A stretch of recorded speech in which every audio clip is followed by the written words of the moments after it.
Students, welcome back. फिर से स्वागत है और एक नए लेक्चर के साथ यहाँ पे प्रस्तुत हूँ। और इस लेक्चर में जो कुछ मैंने आपको पढ़ाया है हीटिंग इफेक्ट ऑफ करंट के बारे में, समझ गए ना। उसका मैं क्या करने वाला हूँ, उसका मैं अच्छे से आपको विस्तृत कर करके आपका एप्लीकेशन बताऊंगा। उस हीटिंग इफेक्ट ऑफ करंट का कहाँ कहाँ इस्तेमाल करते हैं। बहुत सारे जगहों पर इस्तेमाल करते हैं। किस चीज को? हीटिंग इफेक्ट ऑफ करंट का इस्तेमाल होता है। किस लिए? इलेक्ट्रिकल इक्विपमेंट्स और इलेक्ट्रिकल अप्लायंसेस को रन करने के लिए। लेकिन सारा इलेक्ट्रिकल अप्लायंसेस नहीं, बल्कि कुछ कुछ, जैसे में कुछ हीटिंग एलिमेंट्स है, हीटिंग अप्लायंसेस है जो हीट प्रोड्यूस करता है, उसमें इस्तेमाल करते हैं इस हीटिंग इफेक्ट ऑफ करंट के बारे में। तो नो प्रॉब्लम, लेट अस सी। तो लिखूंगा मैं कि फ्लोइंग, यानी कि फ्लोइंग आर क्या है जी? तो एप्लीकेशन है, एप्लीकेशंस ऑफ किसका है? तो हीटिंग इफेक्ट ऑफ करंट। जो हीटिंग इफेक्ट ऑफ करंट है उसका कुछ निम्नलिखित क्या है? उपयोग है, समझे ना। तो देखिए, पहला नंबर पर आ जाएगा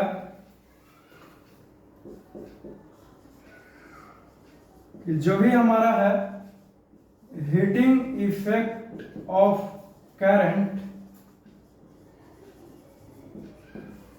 इज यूटिलाइज्ड इन द, किस में होता है जी? तो in the heating electrical appliances. जैसे में कोई पूछा तो उससे बता दीजिएगा कि सच एज इलेक्ट्रिक आयरन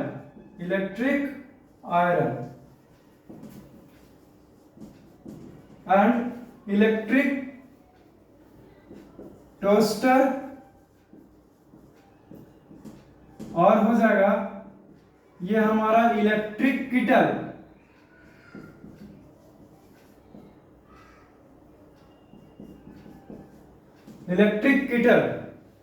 और भी कुछ हो जाएगा क्या? इलेक्ट्रिक ओवन हो जाएगा। इलेक्ट्रिक ओवन क्या होता है? इलेक्ट्रिक ओवन होता है, ओवन होता है जी। आपकी तो एक्सीडेंट हो जाता ना। Anyways, electric oven. और क्या हो सकता है? जैसे अभी ठंडा के दिन ही आने वाला है, अभी सितंबर अक्टूबर में जैसे ही खत्म होता है तो नवंबर दिसंबर में बहुत ठंडे का मौसम होने लगता है, तो कुछ लोग रूम हीटर का इस्तेमाल करते हैं। तो रूम हीटर में भी लगता है रूम हीटर। और किसी किसी को तो ऐसा भी व्यक्ति होगा जिसको नहाने में बहुत तकलीफ होता है ठंडे के दिनों में, तो वाटर हीटर का भी इस्तेमाल करता है। बहुत तरह तरह के वाटर हीटर आते हैं। कुछ इस प्रकार से लंबा सा आता है जो ऐसे 700-800 रुपए में मिलेगा। समय के अनुसार से इसका रेट बढ़ भी जाता है और जगह टू जगह रेट भी अलग अलग है क्वालिटी का। एनी हाउ, अब एक और भी आता है water heater, geyser. Water heater वही गीजर ही हुआ। गीजर लिखे हैं सर, लेकिन बोल रहा है गीजर। हाँ, गीजर ही बोलते हैं इसको। एनी हाउ, और भी बहुत सारा कुछ हो सकता है, जैसे सोल्डिंग या फिर बेल्डिंग वगैरह, इस समय भी इस्तेमाल कर लेते हैं। सर बेल्डिंग में कैसे करते हैं? उसमें तो कुछ और होता है ना। अरे मेरे कहने का अर्थ है कि जब दो वायर को आपस में क्या करते हैं, ज्वाइन करते हैं, तो सोल्डिंग मशीन ना देखा है, एक छोटा सा रहता है, तो उसी प्रकार से तो होता है। एक प्रकार से बेल्डिंग ही तो कर रहा हूं। और क्या सोचा था? कुछ और, लोहा पत्थर बेल्डिंग करने के लिए। क्योंकि अपना भी दिमाग चलाया कीजिए। एनीवेज, तो इतनी सारा में मैं इस्तेमाल करता हूं। इस हीटिंग अप्लायंसेस में इस्तेमाल किया जाता है। कौन सा एप्लीकेशन फॉलो करता है? तो हीटिंग इफेक्ट ऑफ करंट। अब कोई लड़का पूछेगा कि आपने हमको तो ये बता दिया है कि जो हमारा हीटिंग इफेक्ट ऑफ करंट है उसका इस्तेमाल किया जाता है इतने सारे हीटिंग उपकरण में, अप्लायंसेस में। लेकिन कुछ मैकेनिज्म भी बताइएगा सर कि आखिरकार सच में ऐसे काम कैसे कर रहा है, ये हो क्या रहा है। नहीं मतलब मजाक चल रहा है यहाँ पे, तो ऐसा नहीं है स्टूडेंट, ना कोई मजाक चल रहा है ना कोई मजाक कर रहा हूँ, बट इट्स अ रियली। अब देखिए कि कैसे होता है। एनीवेज, अब फर्स्ट ऑफ ऑल इन्हीं सारी चीजों को एक्सप्लेनेशन करने के लिए आपको कुछ बातें लिखाता हूं जो इसके अंदर में आपको लिखनी चाहिए। लिखना कि these appliances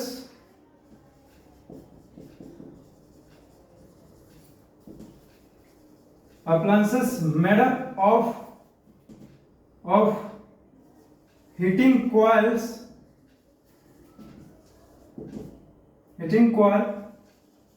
अब कोई पूछा जैसे में तो उससे कहा था ना कि सच एज नाइक्रोम एलॉय, जैसे में नाइक्रोम एलॉय का इस्तेमाल किया गया है। और ये जो नाइक्रोम एलॉय है, नाइक्रोम एलॉय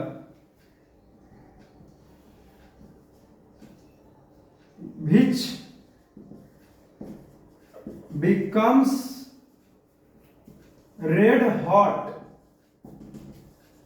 कब हो जाएगा, तो on passing current, on passing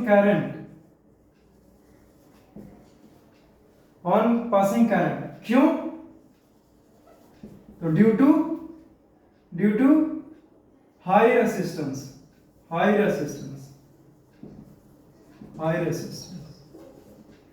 इसका हाई रेसिस्टेंस के कारण, समझ गए ना, जब भी करंट पास करवाएंगे इस नाइक्रोम एलॉय के थ्रू, तो ये जो है बहुत ज्यादा हॉट हो जाएगा, रेड हॉट हो जाएगा, due to high resistance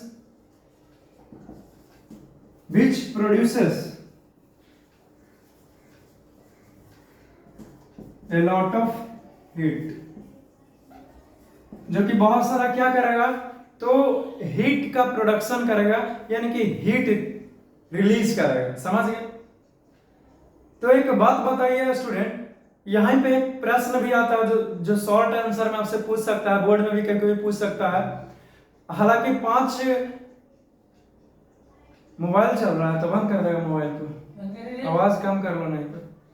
anyways, तो भी ये होता ही है स्टूडेंट कि जब आप इसके थ्रू पास करवा रहे हैं तो वो रेड हॉट हो गया है, बट एक चीज नोटिस कर पा रहे हो क्या सर, यही कि जो हमारा वायर है वो ना तो गर्म होता है ना ही कुछ होता है।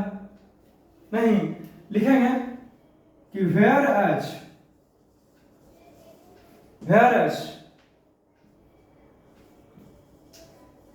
a negligible current is produced, नहीं negligible heat ना होगा जी, heat is produced किसमें, तो इन द कनेक्टिंग वायर में, इन द कनेक्टिंग किसी भी चीज का वायर हो सकता है, जैसे कॉपर वायर हो चाहे कुछ भी क्यों ना हो, in the connecting copper wire. चलिए अच्छी बात है। कोई लड़का कहा क्यों, तो उसको लिख देना due to very low resistance, क्योंकि जो हमारा कॉपर वायर है उसके पास रेसिस्टेंस कैसा है जी, तो बहुत ही लो रहता है। तो यही प्रश्न था कि बताओ हम तो ये आयरन का इस्तेमाल कर रहे हैं, लेकिन ये क्या देख रहे हैं, आयरन जो है वो गर्म हो रहा है, लेकिन जो वायर के थ्रू आयरन में करंट दे रहा है उस पर कोई प्रभाव नहीं है, क्योंकि जो वायर कॉपर के कनेक्टिंग वायर है जो आयरन में ज्वाइंट है, उस वायर के पास बहुत लो रेसिस्टेंस है, और जो हमारा नाइक्रोम से बना है इलेक्ट्रिक आयरन उसके पास हाई रेसिस्टेंस है। तो सर हाई रेसिस्टेंस रहेगा तो ज्यादा हीट प्रोड्यूस करेगा, लो रेसिस्टेंस है आराम से करंट चला जाएगा ना, क्योंकि कोई रोकने वाला नहीं है। हाई रेसिस्टेंस है यानी कि ज्यादा करंट को रोकना चाहेगा, जिसका परिणाम है कि वो जो कॉइल है वो हीट होना शुरू हो जाएगा, तो हीट का प्रोडक्शन करेगा। Have you got it? I hope you are getting my point. चलिए अच्छी बात। अब देखो भूल गया था जी, नहीं बताया था कि जब हाई रेसिस्टेंस है इसका मतलब है कि करंट को ज्यादा रोकेगा, लो रेसिस्टेंस है इसका मतलब करंट को ज्यादा रोकेगा। कहाँ ध्यान है? आपको हमेशा ध्यान रखना चाहिए। एनीवेज ये हो गया। अब इसके साथ ही साथ इतनी सारी बातें जब मैंने कंप्लीट किया, क्योंकि वास्तव नहीं धोखा दे देता है। एनीवेज तो उसके साथ साथ एक प्रश्न है कि जब ये हमारा जो क्या बोलते हैं नाइक्रोम एलॉय का इस्तेमाल किया है हीटिंग पर्पसेस के लिए, इसका जो टेम्परेचर है वो कितना बढ़ जाएगा सर, या फिर कितना रहेगा? कब? जब हमने इसको रेड हॉट है, जब ये रेड हॉट हो गया है, कहां लिख दिया जी, रेड हॉट हो गया कौन? ये नाइक्रोम एलॉय, तो इसका टेम्परेचर तकरीबन 900 डिग्री सेल्सियस पहुंच जाता है। इनके हाथ अगर रख दोगे ना तो करंट के साथ साथ हाथ जल भी जाएगा, इसीलिए बी केयरफुल। आपको हमेशा ध्यान देना चाहिए। कितने बार बोलूं, एक बार नहीं समझ में आता है। एनी हाउ आता है सर, बट आपको ध्यान रखना चाहिए कि आप एक बार बोल देते हैं तो ख्याल है, इसीलिए आप एक ही बार बोला किस, मैं तो बहुत कुछ बोलते ही रहूंगा। एनीवेज तो देखिए लिखेंगे कि when this heating coils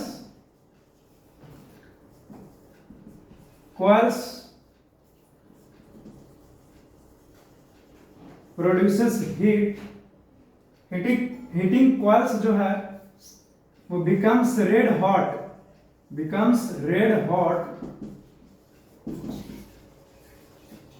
then तब क्या हो जाएगा? then its temperature, ओहो, तब उसका जो टेम्परेचर है इज अबाउट कितना हो जाएगा जी? तो 900 डिग्री सेल्सियस, 900 डिग्री सेल्सियस चल जाएगा। सोचो, कभी सोच के देखे हो कि 900 डिग्री सेल्सियस में हमारा क्या हाल हो जाएगा? बहुत खराब हाल हो जाए। और ये 900 डिग्री सेल्सियस में एकदम कोई दिक्कत नहीं है, ठीक है, नो प्रॉब्लम, लेट अस सी कहे हुए है।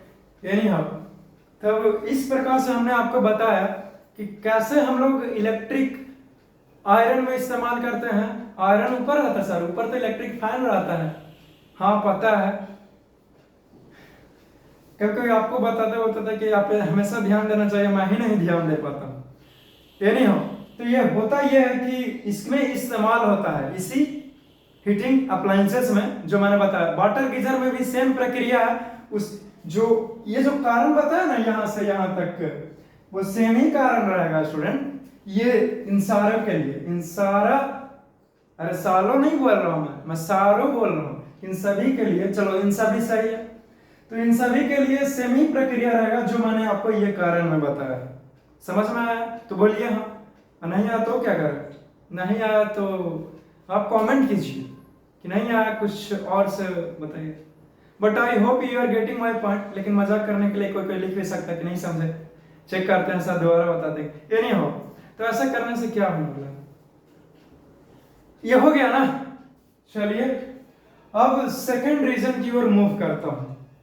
सेकंड रीजन समझे, कुछ इलेक्ट्रिक आयरन को तो देखे ही होंगे, कुछ रहता है इलेक्ट्रिक आयरन जी, कुछ रहता ही नहीं है। जैसे कुछ इस प्रकार से रहेगा, भाई आप लोग तो बहुत अच्छे से बनाते हैं, इस प्रकार से रहेगा।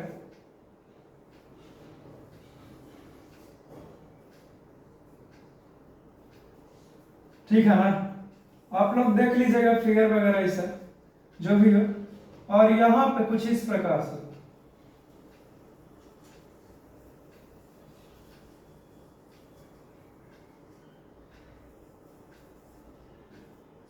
कुछ इस प्रकार से कनेक्ट किया जाता है। और पीछे जो रहता है जो भी है connecting wire, connecting wire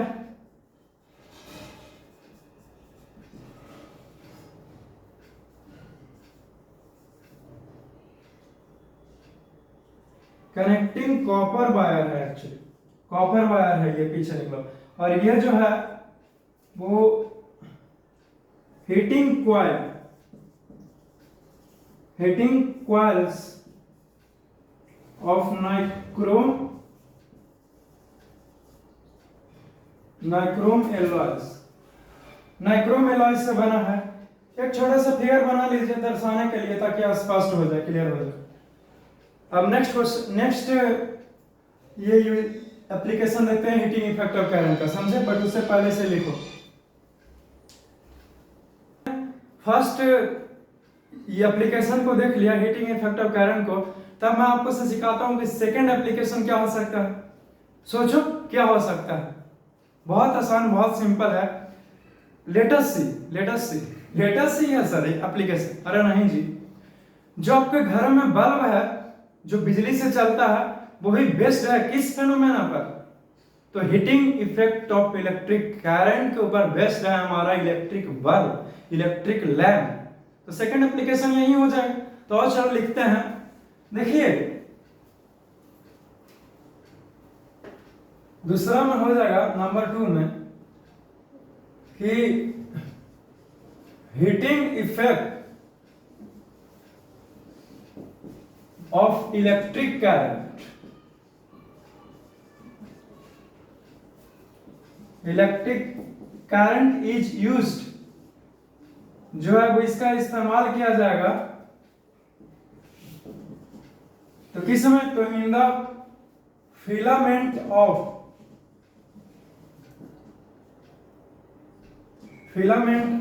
electric bulb या फिर इलेक्ट्रिक लैम्प।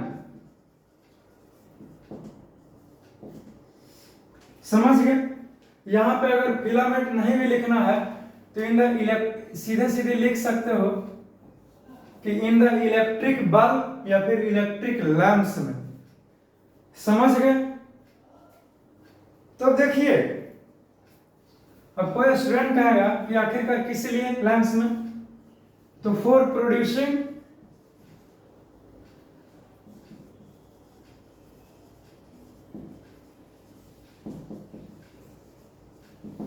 तो लाइट को जनरेट करने के लिए। मैंने यहाँ पे इरेज कर दिया, आप क्या कीजिए इन द, फिर यहां से कंटिन्यू करेगा, यहां से लिखना, समझा ना?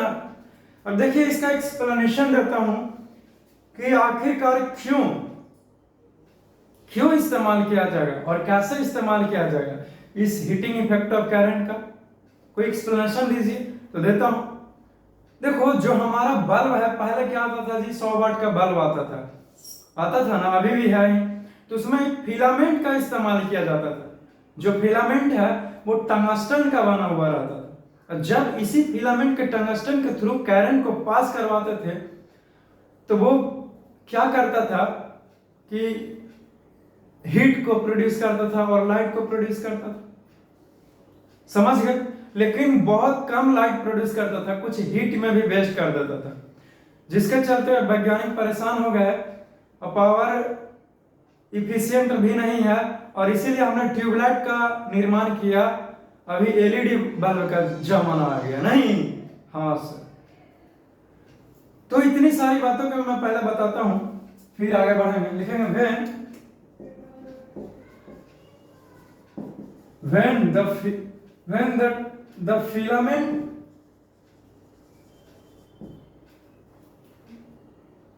filament of an electric bulb, the filament of electric bulb is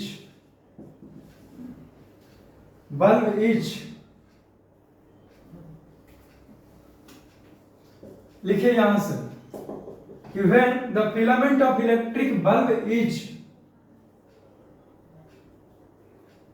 जो करंट को पास करवा रहा हूं, इस फिलामेंट जो है वो किस में लगा हुआ? तो इस इलेक्ट्रिक बल्ब में। तो जब फिलामेंट को मेंट के थ्रू इलेक्ट्रिक करंट को पास करवाएंगे तो then it produces tremendous amount of light and something heat, कुछ हीट का भी निर्माण। Filament of electric bulb is as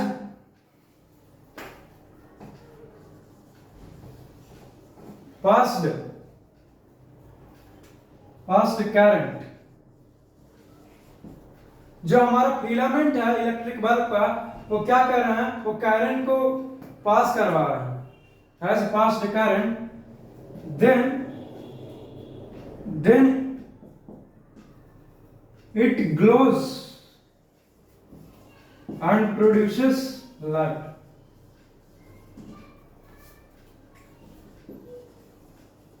Produces light and little and some amount of heat. अब देखिए, जब आप बल्ब को जनरेट कीजिएगा और उसको जब इस्तेमाल में आता है तो 100 वाट का जो बल्ब होता था वो क्या करता था, हीट को प्रोड्यूस करता था, गर्म जैसा भी लगता था ना। तो यही कारण है, क्यों? क्योंकि जो फिलामेंट है वो हाई रेजिस्टेंस का। सबसे पहले तो ये बताइए कि ये तो ठीक है, ये लाइट प्रोड्यूस करेगा, लेकिन जो कनेक्टिंग वायर है वो क्या करता है, एक नेग्लिजिबल अमाउंट ऑफ हीट को प्रोड्यूस करता है। नहीं, क्यों? क्योंकि उसके पास लो रेजिस्टेंस है, लिखेंगे अमाउंट ऑफ हीट। इसलिए तो due to its high resistance, इसके पास जो है वो हाई रेजिस्टेंस है, हाई रेजिस्टेंस के चलते whereas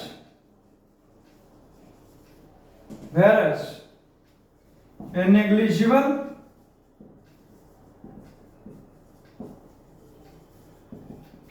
heat is produced by connecting, जो भी आपके पास हो, connecting copper wire,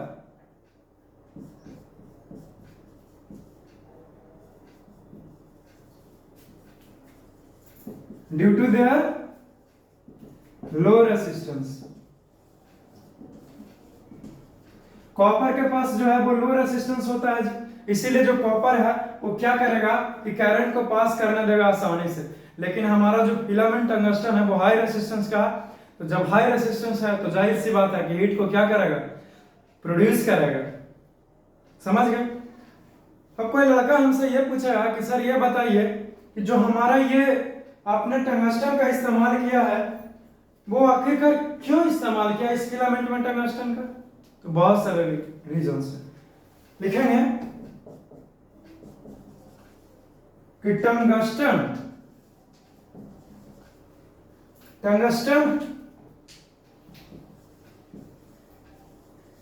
is used as filament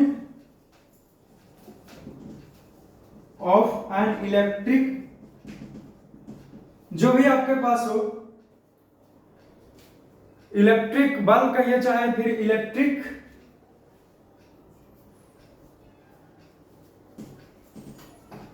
tungsten होता है, of electric bulb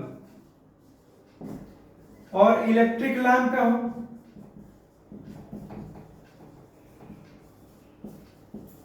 because of flowing, कुछ निम्नलिखित कारणों के चलते जो हम लोग इस्तेमाल करते हैं फिलामेंट को बनाते हैं वो टंगस्टन का बनाते हैं। तो पहला रीजन हो जाएगा कि it has high melting point, high melting point जो है वो हाई मेल्टिंग पॉइंट होता है। समझ गया ना? कोई पूछा कितना, तो तकरीबन कुछ ऐसे ही होता है, 3380 डिग्री सेल्सियस होता है। समझो, बात समझ में आई? और देखिए दूसरा कारण हो सकता है, ये जो हमारा टंगस्टन है वो लो रेट ऑफ इवेपोरेशन को फॉलो करता है। और इतना ही नहीं है स्टूडेंट, जब आप नोटिस किए होंगे कि बहुत कस कस से मारिएगा तो अंदर का जो फिलामेंट है वो हिलता है, यानी कि हाई फ्लेक्सिबिलिटी शो करता है। It has high flexibility, high flexibility. समझे? तीसरा कारण यह भी हो सकता है कि it has low rate of evaporation, evaporation. समझे? इसके पास जो इवेपोरेशन का रेट है वो लो है। यानी कि ये ना तो बर्न करेगा आसानी से और ना ही आपको ब्लास्ट करेगा, ना ही ब्रेक करेगा। समझ गया ना? यही होता है लोअर रेट ऑफ इवेपोरेशन का अर्थ हुआ। हाई फ्लेक्सिबिलिटी हो शो करता है, मुलायम है, आराम से पतला सा बना करके काम किया जा सकता है। एनी हो, अब देखिए और कुछ एक्सप्लेनेशन करता हूं, कुछ एक्स्ट्रा। जब ये टंगस्टन जो है वो हमारे जलते हैं, जब लाइट को प्रोड्यूस करेगा हमारा इलेक्ट्रिक बल्ब, तब उसका जो टेम्परेचर है वो कितना रहता है उस फिलामेंट का। लिखेंगे कि when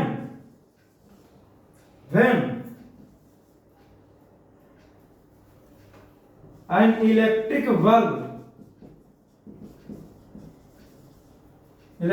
bulb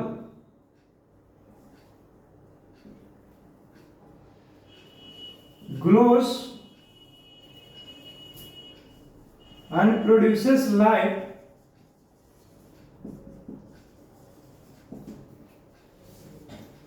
और लिटिल अमाउंट ऑफ हीट, कुछ मात्रा में ये क्या करता है, हीट का भी प्रोडक्शन करता है, हीट। तब क्या हो जाएगा कि देन इट्स टेम्परेचर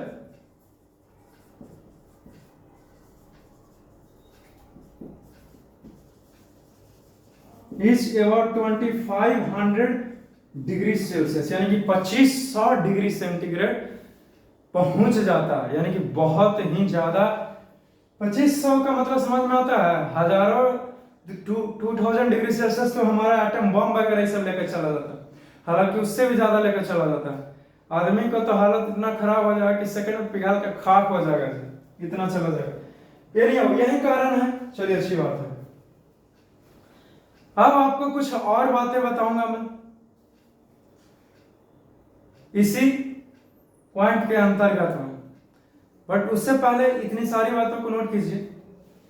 अब देखिए आपको कुछ बताता हूं मैं, जो कुछ एक्स्ट्रा है वो ये है कि आप लोगों ने देखा होगा अक्सर कि जो हमारा बल्ब है वो क्या रहता है जी, तो हमारे ये सब लिख लिया ना, हटने का मौका नहीं दिया, मैं मिटा दिया। यानी बस लिख लीजिएगा, ध्यान देना चाहिए था आपका, हमेशा ध्यान देना चाहिए। वो बल्ब जो है वो अंदर में फिलामेंट है ना स्टूडेंट, लेकिन उसके ऊपर तो क्या लगा हुआ रहता है, एक ग्लास है, कांच का ग्लास है, तो उसके अंदर गैपिंग के बीच में कुछ भरा हुआ है सर, कि वैक्यूम है कि एयर भरा हुआ। इन्हीं सारे प्रश्नों को डील करते हैं। तो आपको बताता हूं कि क्या आखिरकार उसमें भरा हुआ है, कि कुछ खाली है या फिर भरा हुआ है, तो क्यों भरा हुआ है, कुछ तो कारण है। हाँ कारण तो है। देखिए इसके नीचे का पॉइंट लिखेगा, समझे ना आपको, लिखेंगे an electric bulb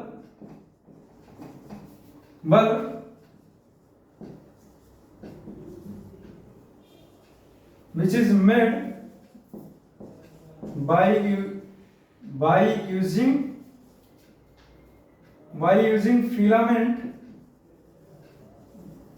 filament of tungsten।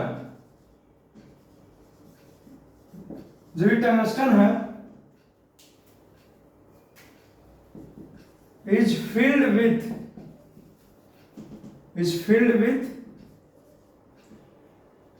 Argon का इस्तेमाल किया जाएगा।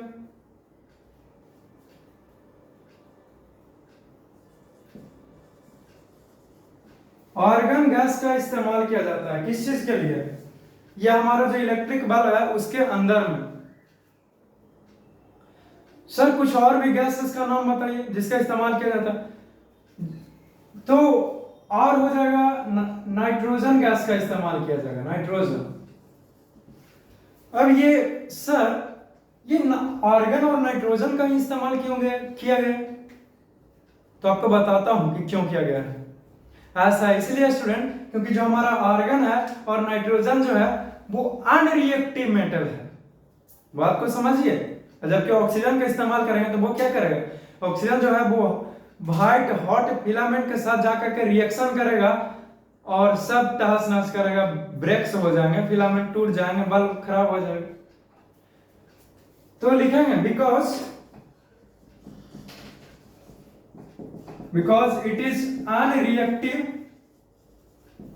Unreactive elements. ये अनरिएक्टिव एलिमेंट्स है, समझ गया ना? चलिए अच्छी बात है। Whereas, लेकिन जहां तक लगी बात करें एयर का, air cannot be used in the electric bulb. Electric bulb को फिलिंग करने के लिए एयर का इस्तेमाल नहीं किया जाएगा। क्यों? क्योंकि बिकॉज ऑक्सीजन जो है वो हमारा वो प्रेजेंट रहता है, present in air and easily, और आसान तरीके से बोल रहे हैं या फिर आसानी से रिएक्ट कर जाएगा, and easily react with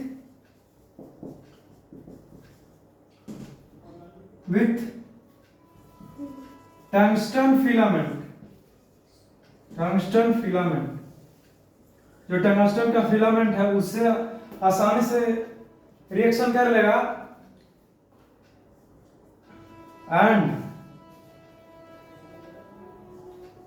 and breaks the filament, और फिलामेंट को तोड़ ताड़ देगा, तहस नहस कर देगा। इसीलिए हम लोग एयर नहीं भरते हैं, किसमें? तो इसी इलेक्ट्रिक बल्ब के अंदर में। समझ गया ना? अब एक पॉइंट और आपको लिखाता हूं, एक चीज और लिखिए, इसे मैं इरेज कर देता हूं, ठीक है ना?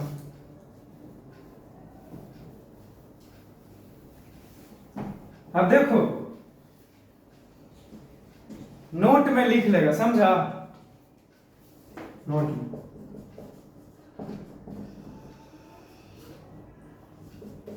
नोट में क्या लिखाना चाहता हूं? वैसा कोई भी इलेक्ट्रिक बल्ब है जो हमारा टंगस्टन का इस्तेमाल करके बनाया गया है एज ए फिलामेंट, वो हीट का प्रोडक्शन करता है और कम लाइट का प्रोडक्शन करता है। हीट ज्यादा प्रोडक्शन करेगा और लाइट का भी प्रोडक्शन होता है लेकिन कम होता है जी, तो ये पावर इफिशिएंट नहीं कहलाएगा। लेकिन जो हमारा ट्यूबलाइट्स वगैरह है, मरकरी वगैरह है, वो पावर इफिशिएंट है। इन्हीं सारी चीजों को लिखे हैं। An electric bulb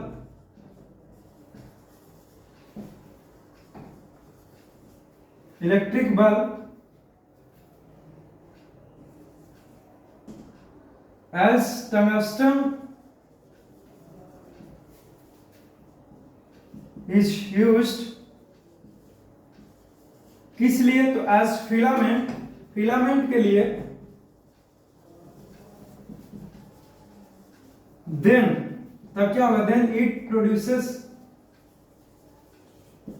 heat and less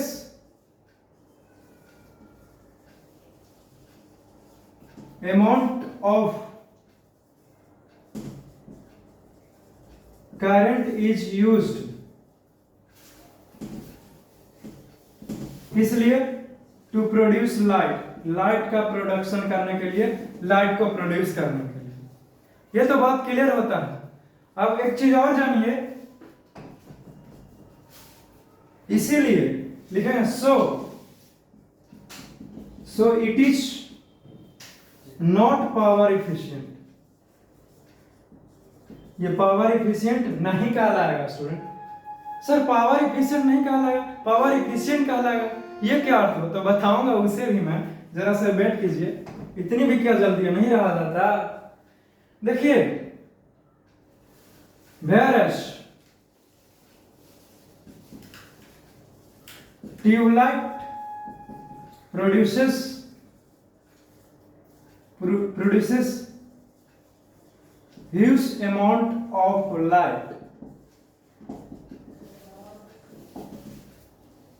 and or less amount of electric current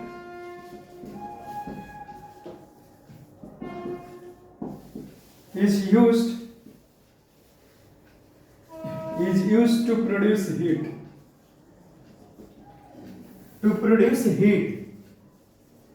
इसीलिए so it is power efficient.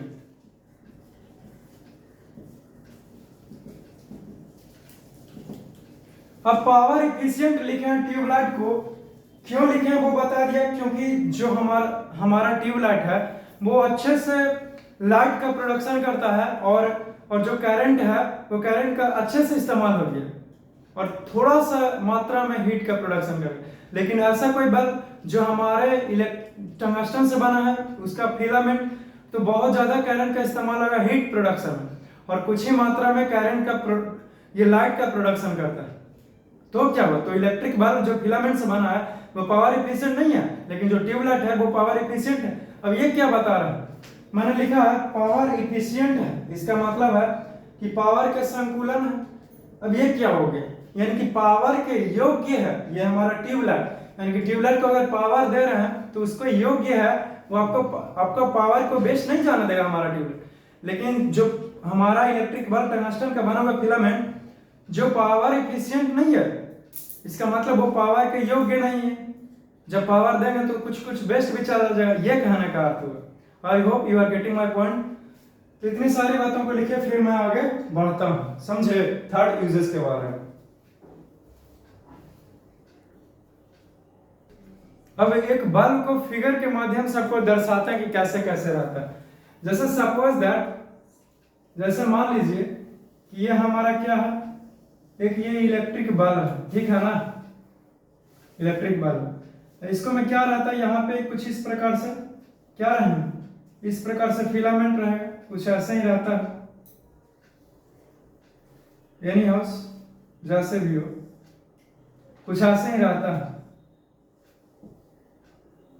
चलिए श्योर, कुछ इस प्रकार से समझ गए। तो जो ये हमारा है वो ग्लास का बना हुआ है, ग्लास का है, और जो अंदर में भरा हुआ रहता है आर्गन या फिर नाइट्रोजन या फिर और बोथ या दोनों भर दिया जा सकता है मिला मिलाकर। ये जो है वो फिलामेंट ऑफ टंगस्टन, जो हमारा ये फिलामेंट है वो किस चीज का है जी, तो टंगस्टन का है। तो ये कॉन्सेप्ट आपका क्लियर होता है, इसे लिख लीजिए, बस कुछ खास नहीं था, बस ऐसा ही था। और यहां से दोनों साइड तारा को जोड़ जाड़ देते हैं, है ना, कुछ घंटे जैसा लग रहा है ना। एनीवेज इसे लिख लीजिए, फौरन से मैं मिटा दूंगा, इरेज कर दूंगा। आपको फर्स्ट और सेकंड एप्लीकेशन बताया किसके बारे में, तो heating effect of electric current के बारे में। अब आपका जो थर्ड एप्लीकेशन होगा स्टूडेंट वो कुछ इस प्रकार से है कि लिखेंगे कि हीटिंग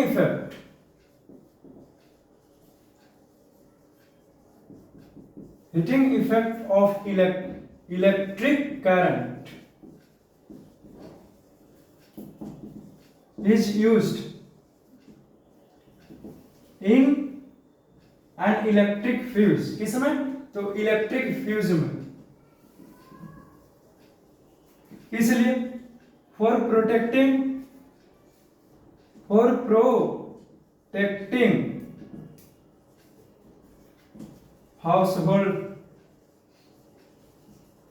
हाउसहोल्ड अप्लायंसेस, जो घरेलू इलेक्ट्रिक से चलता है अप्लायंसेस जी, उसको बचाने के लिए हम लोग ये फ्यूज का इस्तेमाल करते हैं। और इस फ्यूज में भी सबके घर में ही होगा, में भी इस्तेमाल होता है किस चीज का, तो हमारा एप्लीकेशन है हीटिंग इफेक्ट ऑफ करंट का। कोई लड़का कहेगा कि कैसे बोल रहे हैं, तो देखिए जो हमारा फ्यूज क्या होगा, फ्यूज लिखेंगे, fuse is a short length of tin plated copper wire, copper wire which have low melting point, low melting point. इसके पास जो है वो लो मेल्टिंग पॉइंट होता है फ्यूज के पास, यही हमारा फ्यूज कहलाता है। कोई डिफिनेशन पूछा तो बता दीजिए कि बहुत ज्यादा लंबा नहीं बल्कि शॉर्ट ही होता है, जो कि पतला सा होता है, समझे ना। हाँ, अब देखिए, बट इस जो थिन है, देखिए, since fuse wire have high resistance, high resistance, इसके पास जो है वो हाई रेसिस्टेंस आता है किसके मुकाबले,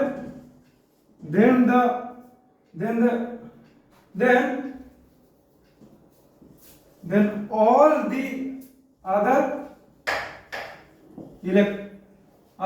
electric, then all the other household wires, घरों में जितना भी वायर्स है उसके मुकाबले में जो हमारा फ्यूज का वायर है उसके पास ज्यादा हाई रेसिस्टेंस रहता है। और इसी के कारण due to this fuse wire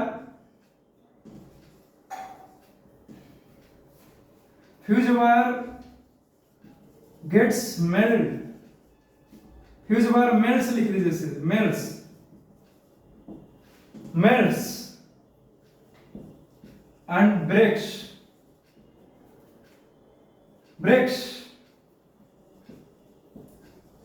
when high current flows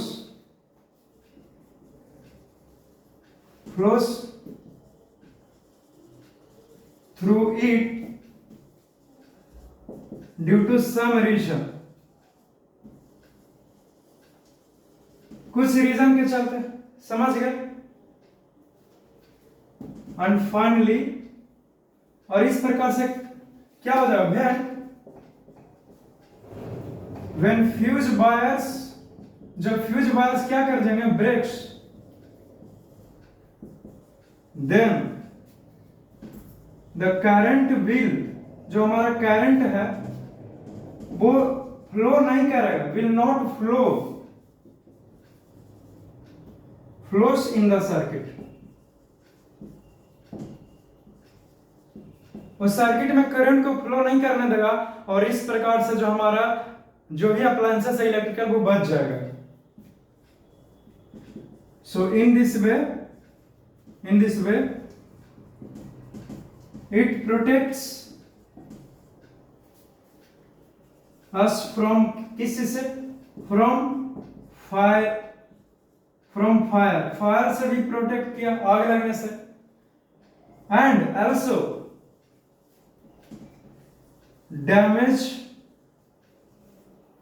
damaging our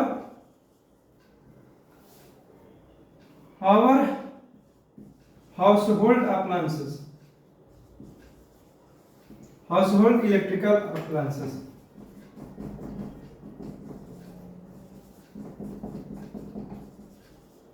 household electrical appliances को बचा है, चलिए अच्छी बात है।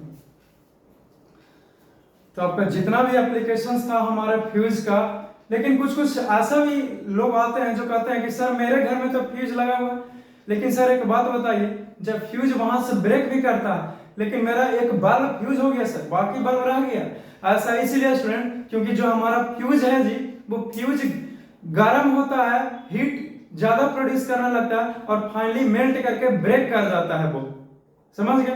तो इस हीट होने में कुछ समय लगेगा, ब्रेक करने में भी समय लगेगा, और जब तक समय लगता है तब तक तो करंट तेजी से पार कर जाता है, और इतने देर में जाते जाते कुछ को ले डूबता है।